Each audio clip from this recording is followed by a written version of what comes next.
carrying and stomping knocked out players. Hey, and welcome to devlog 2 of my game, Top Up. Before the video begins, I'd like to thank you all for 800 subscribers, and we also have a Discord server, so link in the description if you want to check that out. I created a shop system with the intention that I could use it for any kind of shop I wanted to make. However, this required the use of module scripts. Now for most scripters, they don't usually learn about these until later on, or maybe that was just me. Now, being the king of module scripts, I basically just created functions for opening and closing a shop. Now you may be wondering how the items got into the shop, and without getting too technical, I basically just read from another file that contains information about the shop, like how much an item costs, and that's about it. I next worked on melee combat. Now making a melee combat system isn't actually all that difficult. The only problem is hackers that abuse remote events. Now I won't be going into too much detail on how that works because then I'd essentially be giving hackers a step-by-step guide on how to hack my game. Nevertheless, I created anti-hacker measures just in case, but you know, not many losers hack Roblox games, so it should be fine.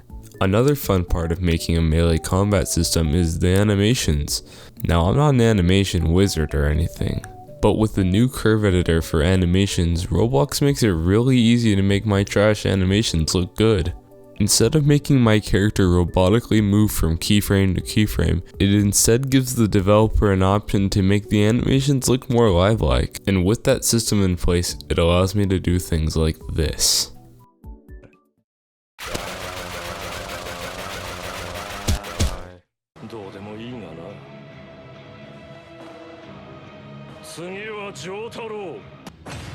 Dio! ほう、向かってくるのか。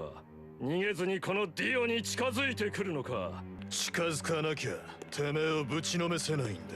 ほうほう。では十分近づくがよい。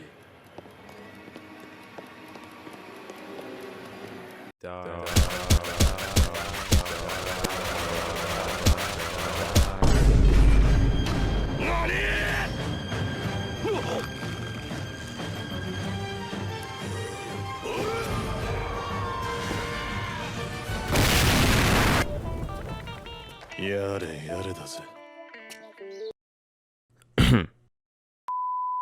Now, going slightly off topic, I would like to address the car. For those of you who don't know, not too long ago I created a raycast car system along with a video showcase of it. That did pretty well. I've made it clear, however, that I couldn't immediately make the project open source, but I keep getting comments asking when the project will be open sourced or, "Can I buy your system for 3 Robux?" Addressing the first thing, I need you guys to be patient as I'm working on these videos and making new features for my game. And to address the people saying, "Can I buy your code for 3 Robux?" Let me give you a tip. Developers hate it when you undervalue and underappreciate their work, so stop asking. Thank you. And with that off my chest, the next thing I made was ragdolls. Now I added ragdolls because I think it makes for a better effect than your character brutally being dismembered every time you die. So how ragdolls work is when you take too much damage, the ragdoll function in the ragdoll module is called, which immediately disables your controls and basically removes your normal joints and then connects your body together with ropes. Which sounds creepy now that I say it out loud, but either way it makes for a pretty cool effect. Now you may have noticed that I covered these topics pretty quickly, and that's because some people have already seen these mechanics before. How is this possible, you may ask? Well, it's because I make shorts. That's right, all the features I covered today already have their own individual short made for them, so if you want more sneak peeks, be sure to stay tuned as I'll be uploading more shorts. Now then, carrying and stomping. Let's start with stomping. I first created a stomp animation. I then made a script that creates a hitbox under my foot and checks if the hitbox has hit any knocked out players. If it has, it will tell the server, which then the server will run checks to see whether I'm lying or not. If I'm not lying, then the knocked out player will be finished. Now for carrying.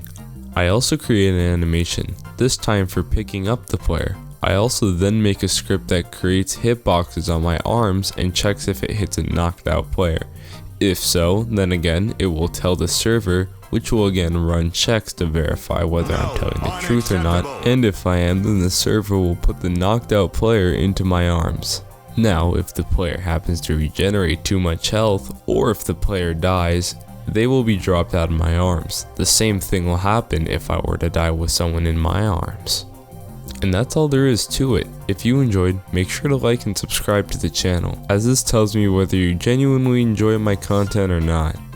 Also again, be sure to join the Discord server, as you'll be notified whenever I upload a new update video on the game, and you will also receive additional updates about the game in the Leaks channel. But with that, I'd like to thank you all for watching, and I'll see you next devlog.